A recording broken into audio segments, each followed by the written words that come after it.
Vous prévoyez de visiter Hong Kong, mais vous ne savez pas où aller, vous ne savez pas quoi faire, alors cette vidéo est pour vous.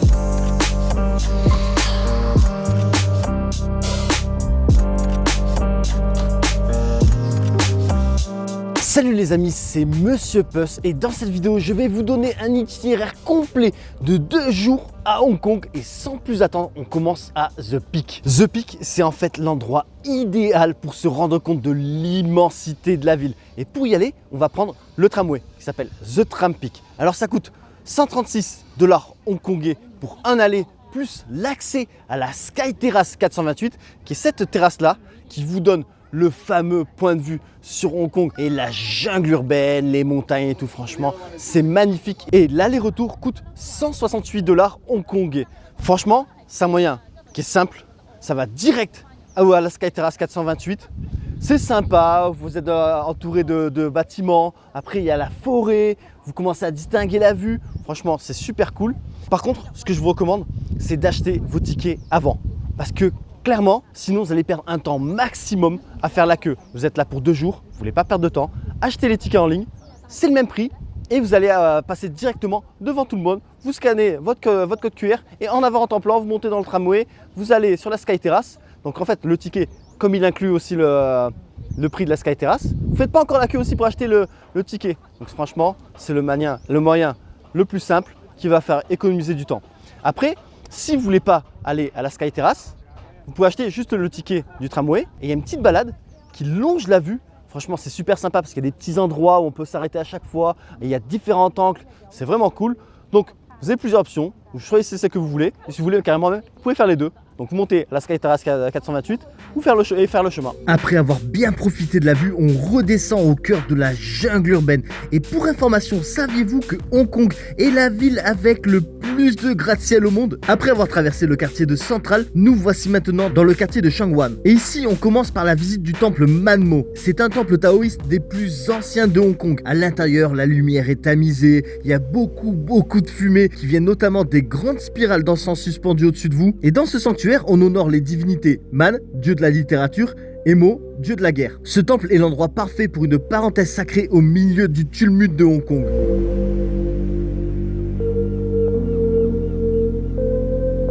Ensuite, découvrons le quartier de Sheung-Wan en se baladant dans les ruelles. C'est un quartier génial. On y trouve entre autres la ruelle des souvenirs. Vous allez trouver tout plein de stands de souvenirs en tout genre. Et ce qui fait le charme de ces stands et magasins, c'est le désordre. Ici, vous allez également trouver plein de vendeurs d'antiquités dont les vitrines attirent toujours les regards. Mais ce que je préfère ici, ce sont ces petits magasins qui vendent tout plein d'objets plus ou moins anciens et ce sont de vraies cavernes d'Ali Baba. En vous baladant, vous allez aussi voir d'autres temples mais clairement moins connus. Ici, pas de touristes. Pourtant, cela vaut tout de même le coup d'œil.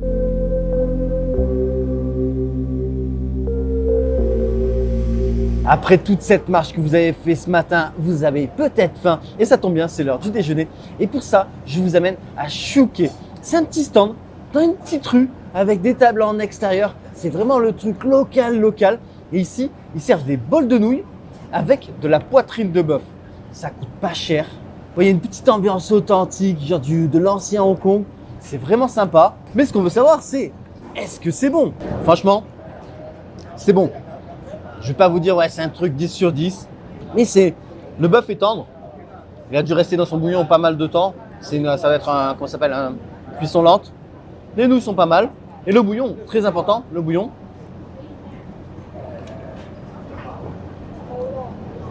Il est pas mal. En plus, aujourd'hui, il fait une température agréable.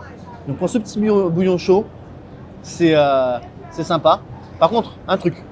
Ici, à Hong Kong, les serviettes, c'est pas leur truc. Donc clairement, apportez les serviettes avec vous, soit des petites lingettes humides ou des mouchoirs, parce qu'il n'y a pas de serviettes. Donc si vous êtes comme moi, que vous ne savez pas manger, prenez des serviettes. Après avoir mangé, destination le Monster Building, juste derrière moi. Donc je vais vous montrer un peu plus des images dans 2 secondes, mais avant je vous explique. Pour y aller, je vous conseille de prendre le tram, parce que déjà, le tram à Hong Kong, je sais pas, il est trop mignon, sur 2 étages, tout fin, c'est vraiment particulier. Et c'est génial parce qu'il va pas super vite et vous avez le temps d'apprécier le trajet. C'est vraiment une expérience à faire, ça coûte que dalle. De là où j'ai mangé jusqu'à ici au Monster Building, il y a à peu près 35 minutes de trajet. Et franchement, le temps passe trop vite parce qu'il y a plein de petites rues qui sont perpendiculaires à l'artère sur laquelle vous êtes. il y a plein de marchés, ou des vues sur les montagnes, des vues sur les buildings. C'est vraiment génial. Et vu que c'est vitré tout autour du tramway, vous pouvez vraiment profiter du paysage. Donc je vous conseille vraiment de venir au Monster Building en tramway. Maintenant, aujourd'hui, malheureusement, une des façades est en rénovation. Donc ils ont mis les échafaudages avec les toiles vertes dessus. Mais bon, après, il y a de fortes chances que quand vous allez venir, ça sera terminé. Il sera donc tout beau pour vous, pour faire vos plus belles photos. Ici, c'est un lieu fascinant qui date des années 70. Un lieu densément peuplé avec tous ces appartements qui ressemblent à des blocs empilés. Au premier abord, on pourrait penser que c'est un lieu moche, mais en fait, c'est super photogénique et qui est d'ailleurs devenu connu aux touristes grâce à Instagram. Non loin, il y a un autre Monster Building, moins connu des touristes et plus animé, avec un marché au pied des bâtiments. Il est situé à environ 300 mètres en redescendant direction Causeway Bay. Avant de continuer, je fais une petite aparté pour vous recommander aussi de faire une petite balade en tramway, mais de nuit. C'est vraiment trop beau avec toutes les tours illuminées, vous ne le regretterez pas. Après avoir visité tous ces bâtiments des années 70-80, maintenant on va à un endroit beaucoup plus moderne, c'est Causeway Bay. Alors ici, vous pouvez venir soit en reprenant le tram, soit en prenant le métro, soit en prenant le bus, vous faites comme vous voulez. Ici, c'est un endroit dédié au shopping. Donc clairement, des magasins, c'est clairement pas ce qui manque.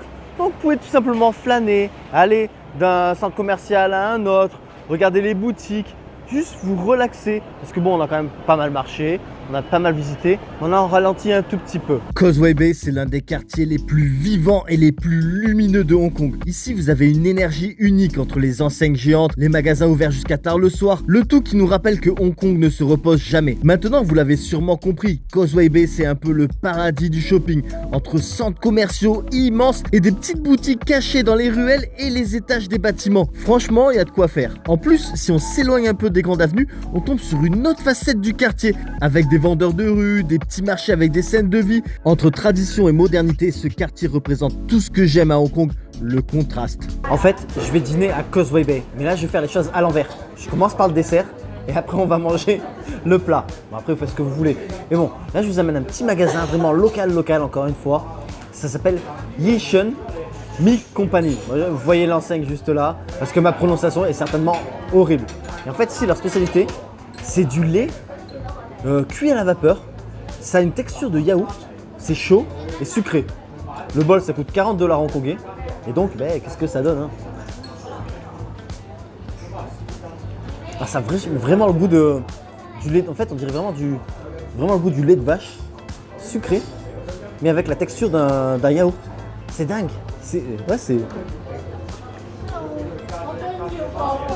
C'est vraiment pas mauvais, hein. Franchement ça passe super bien.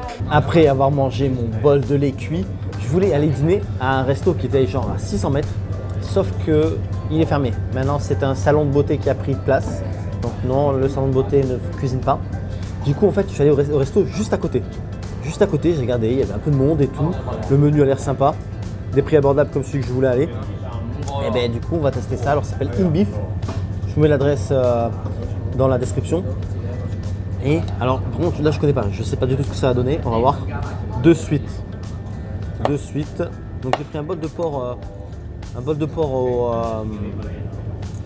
cuit à la sauce de soja avec des oignons.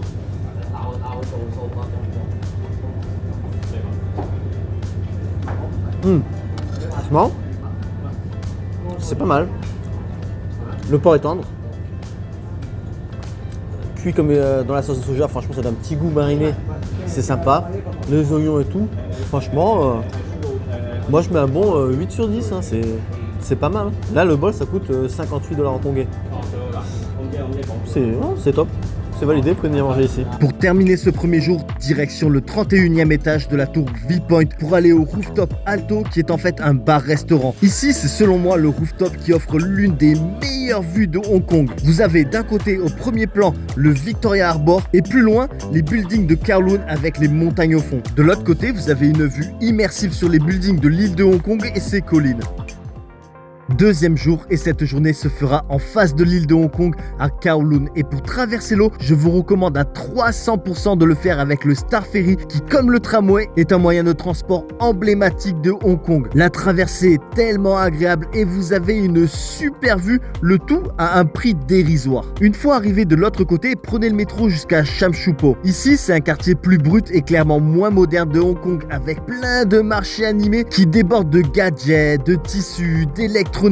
Un chaos organisé quoi. Ici tout d'abord je vous recommande de sortir à la sortie C2 afin d'arriver directement dans cette rue qui est un long marché où on trouve de tout. Des outils d'occasion en veux-tu en voilà, des bibelots vraiment en tout genre, des télécommandes de clim et de télévision et en plus de ça derrière les stands il y a tout plein de magasins qui eux aussi vendent de tout et ça c'est juste une rue. Mais une bonne partie du quartier est comme ça, une vraie fourmilière. En plus de ça, il y a un maxi marché couvert sur plusieurs étages. Le Pei Ho Street Market. Au rez-de-chaussée, c'est tout ce qui est viande, poisson et crustacés. Au premier étage, c'est les légumes, les fruits et les épices. Et au dernier étage, c'est un super grand food court avec l'étable au centre et tout un tas de stands de bouffe sur les côtés. À Sham Shui Po, vous avez aussi un joli temple à ne pas manquer. C'est le temple Tin Hau. Encore une fois, on retrouve cette lumière tamisée avec ses encens en spirale. On trouve aussi des lignées de statuettes en bois. C'est encore un endroit qui vaut le coup d'œil et ça vous prendra 10-15 minutes de visite.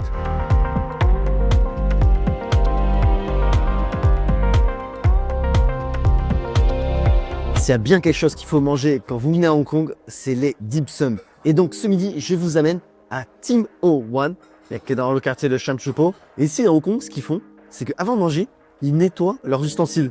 C'est-à-dire le bol, les verres, les baguettes, mais avec du thé.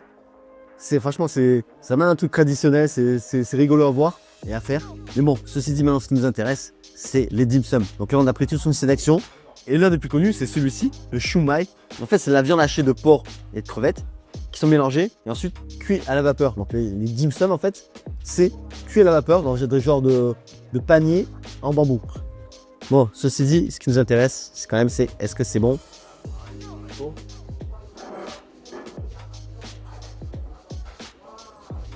C'est chaud. C'est chaud. Non, franchement, c'est bon. Là, sur ceux-là, il y a la crevette, le goût de la crevette qui prend le dessus par rapport à la viande de porc. Franchement, c'est super bon. Ça, la petite pâte, on dirait de la pâte de nouilles autour. Non, ça passe trop bien. Donc, vous pouvez le mettre, vous avez des sauces qui viennent avec.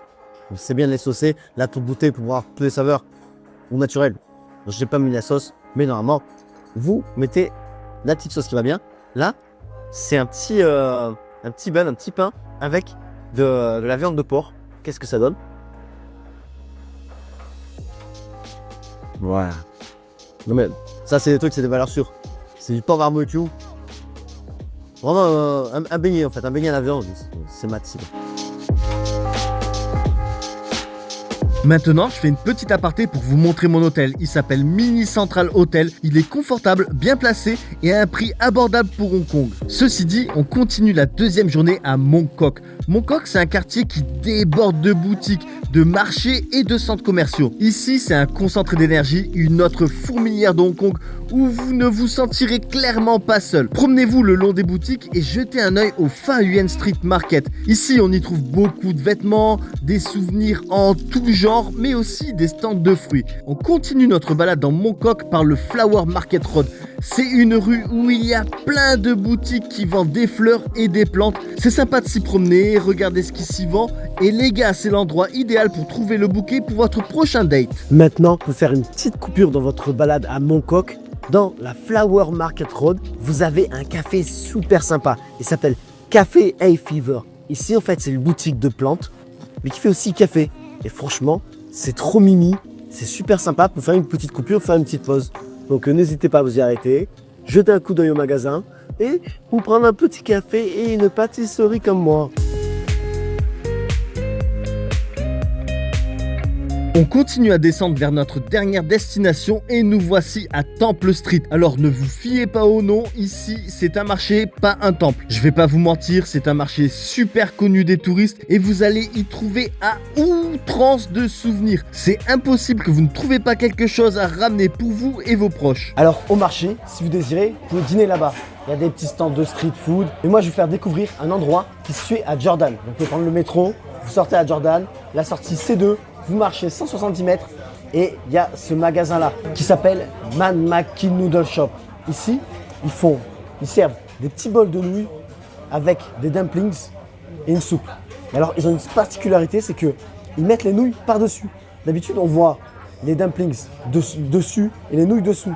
Et en fait, il y a une raison pour tout ça.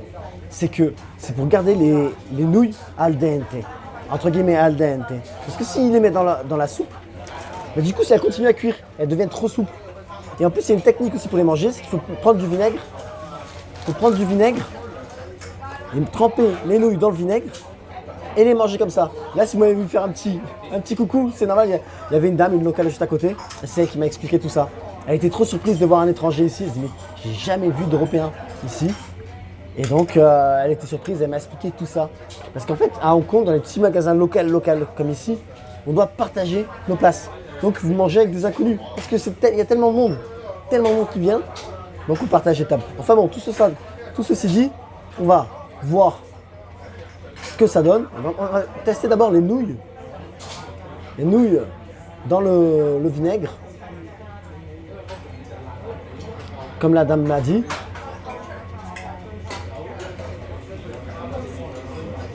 C'est particulier avec le vinaigre. Franchement, je pense que sans vinaigre, c'est mieux. On va voir maintenant le ravioli. Je l'ai mis dans un état. Il y a du porc, du champignon et de la crevette. Franchement, ça passe super bien. Et le bouillon.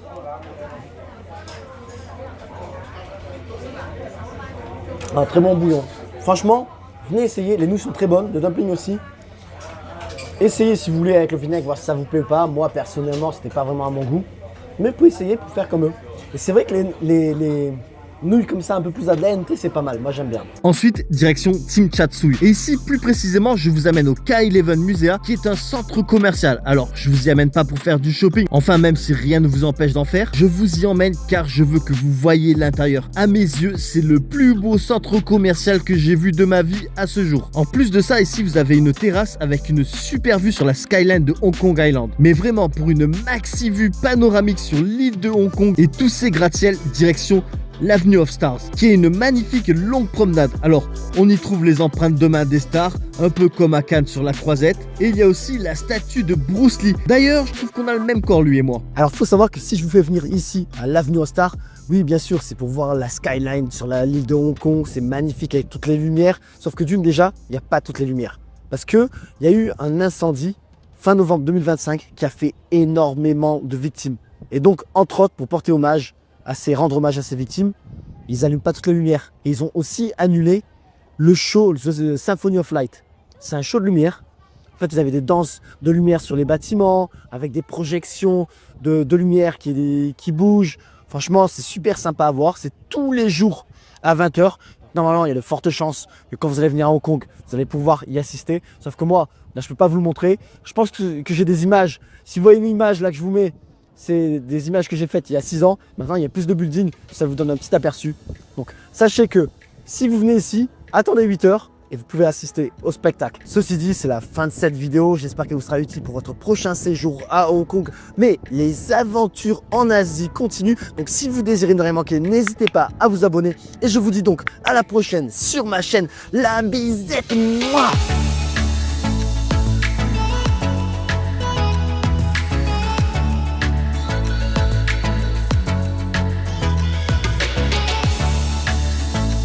Je vous remercie d'avoir regardé cette vidéo et j'espère qu'elle vous a plu et qu'elle vous sera utile pour votre prochain voyage. À bientôt.